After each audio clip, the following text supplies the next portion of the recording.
What would happen if you did this with your hearing aids?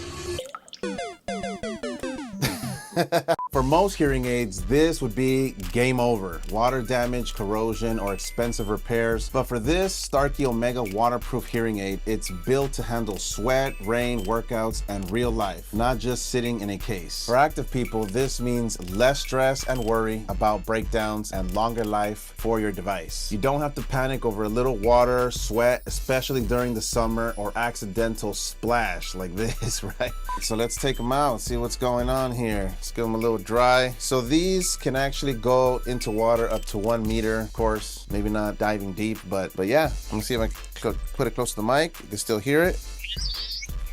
They're still working. We're gonna drop them in the charger real quick and take them out. You're gonna see a little blinking light, and yeah, everything's on, everything's working perfectly. So if you want extra protection for an active lifestyle with hearing aids, I'd recommend checking out these Starkey Omega waterproof hearing aids, available for trial here at Virtual Hearing Aid Center.